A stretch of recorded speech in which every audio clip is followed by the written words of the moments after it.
Become a patron at www.patreon.com/Golden Era Bookworm for hard to find books, scans of rare photos, and articles on the golden era of bodybuilding. Hi everybody, Golden Era Bookworm here. Featured here is a wonderful photo, and in fact my favorite photo, of Leroy Colbert, one of the first men in bodybuilding history to develop muscular 20-inch arms. And for those of you that don't know, this Silver Era legend used some rather unusual methods and techniques for developing his incredible biceps. I couldn't help but remember Leroy today after reading an awesome article written by Charles A. Smith where he describes cable exercises for the development of the biceps and forearms. But in regard to the exercises described for biceps development, they are performed in a way that Leroy Colbert used as well, and that is to keep the elbows high during the curl or at the completion of a curl. This is a technique that is seldom used today. And if you honestly ask yourself, including myself, how many of you or us actually perform our biceps curling exercises with the elbows high? I'm pretty sure most of us would probably quote the use of the preacher curl and kind of stop there. But in this article, almost all of the biceps exercises listed are performed in much the same manner that the great Leroy Colbert practiced his bicep curls, and that is curling the dumbbell or the barbell and not just curling it to the shoulders, but bringing the elbow all the way high above the shoulders and even beyond. The article also describes some exercises for the development of the forearm flexors. So without further delay, I'm going to describe now the exercises in the article, all to be performed with the cable station for the development of the biceps and the forearms. Enjoy this awesome photo of Leroy Colbert. Amazing. Now in this article written by Charles A. Smith, the first exercise described is the lying cable biceps curl. You're supposed to lie under a cable station with some thumbs around grip in a supinated grip, with the upper arms, as you can see in the diagram, rested on the floor by your sides, really tightly pressed by your sides. And you want to curl the cable towards your shoulders, of course, bending the lower arms at the elbows only, using a lightweight or a weight that you can handle, 10 repetitions for 2 sets, and eventually work up to 2 sets of 20 repetitions. Now the next 3 exercises really highlight what I was saying at the beginning of this presentation, and that is that all these exercises now deal with having the elbow pretty much either as high as your shoulder height or even higher. As you can see in this diagram, for example, this would be the starting position for a triceps exercise.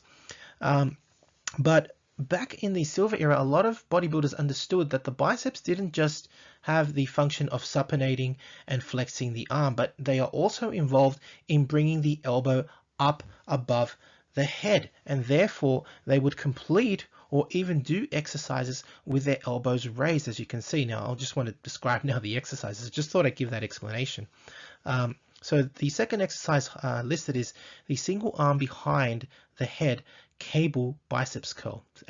Again, it's a single arm exercise. You want to sit under the cable station, performing the exercise one arm at a time, a supinated grip again, having your upper arm rested on the side of your head, and you want to curl behind your head, keeping the elbow high, bending the lower arms at the elbows only.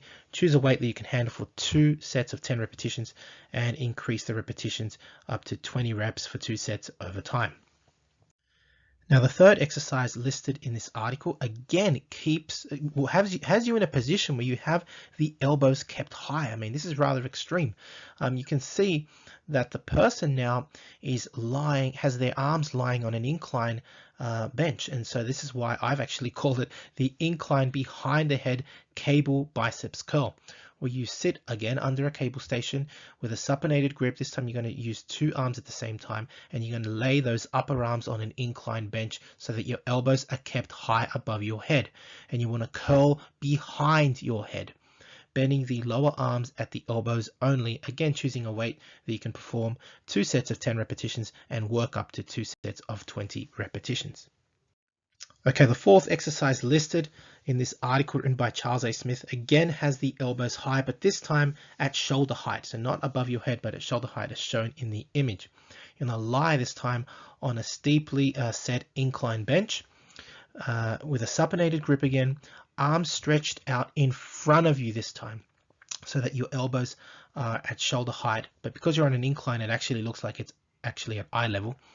And you want to curl the bar towards the shoulders, leaving the upper arms high as they are and only bending the lower arms. Again, I repeat, keep the elbows high. Do not raise the upper arms at this point because you've already done two previous exercises where the elbows are above your head. This time you want to just keep them at shoulder height. And you want to use a weight that you can handle 3 sets of 8 reps and work up to 3 sets of 15 repetitions. The last 3 exercises given in this article all deal with the development of the forearms. I just want to state that now, but they are great isolation exercises, I have to admit. The first one I call the single arm cable forearm goose neck curl, because eventually you're going to make this, as you curl, as your wrist curl, you form this goose neck kind of shape with your arm, with your lower arm that is. You want to sit on the floor or squat down as the model is doing in this diagram. You want to lie your upper arm on a bench or a box, and you want your lower arm to be perpendicular to the bench, again as shown in the diagram. You grab the handle and you want to wrist curl towards your forearms, really feeling that burn on the supinators, on the flexors. Bending only at the wrist, one arm at a time.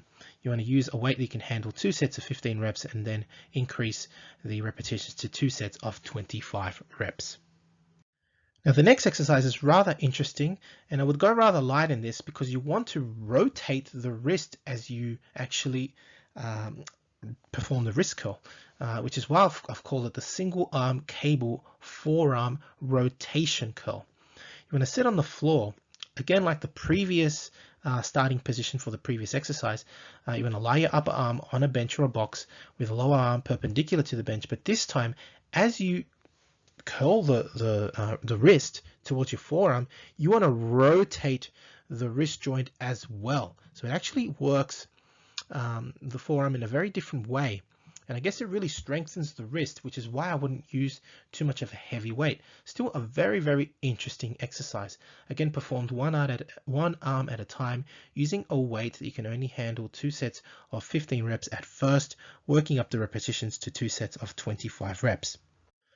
The last exercise listed for the forearms is a single arm cable forearm bench curl, and essentially it acts very much like a supinating wrist curl. You want to sit on a bench, lie your lower arm on that bench, but this time having your palm facing down, and you want to wrist curl then towards the floor, again working the supinators, the flexors of the forearm, bending at the wrist only, of course, one arm at a time, performing 2 sets of 15 reps with the weight, and then increasing your repetitions over time for 2 sets of 25 reps.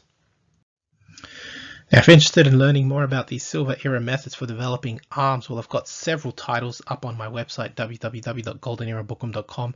Those written by Reg Park and actually even Vince Gironda's Balanced Arms, a beautiful routine actually. It's fantastic, a fantastic booklet, very expensive if you actually find it online. I've seen it for $200.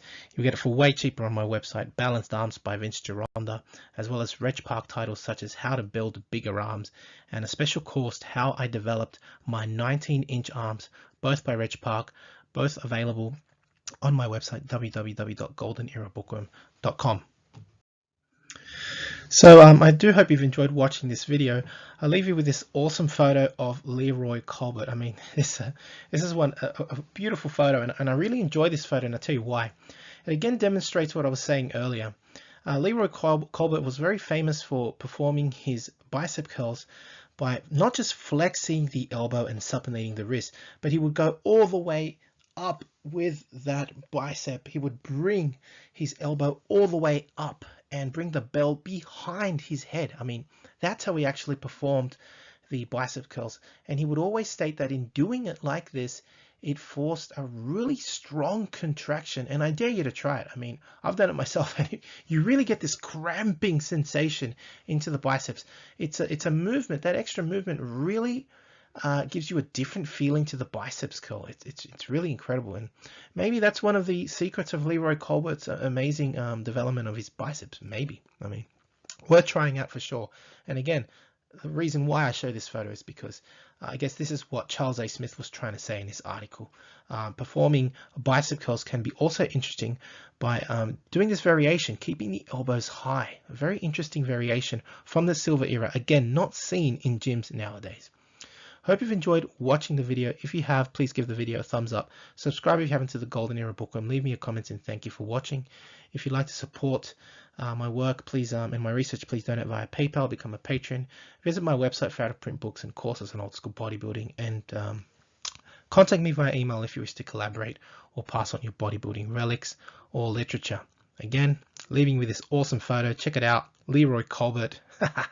Who wouldn't be as happy with 20-inch arms like that, wearing your Converse All-Stars, you know, Chuck Taylors. I mean, how old school does he look there? It's amazing. Fantastic photo. I love it. Anyway, hope you've enjoyed the video. This is the Golden Era Bookworm. Bye for now. To take full advantage of my affiliation with NSP Nutrition and Old School Labs, please visit their respective websites and use codes GUB20 or Bookworm12 to get a discount off their selected products. And for an entertaining look at the history of bodybuilding's supplement industry, I would highly recommend watching Subs the Movie, which I have collaborated in, available at Amazon Prime and Vimeo.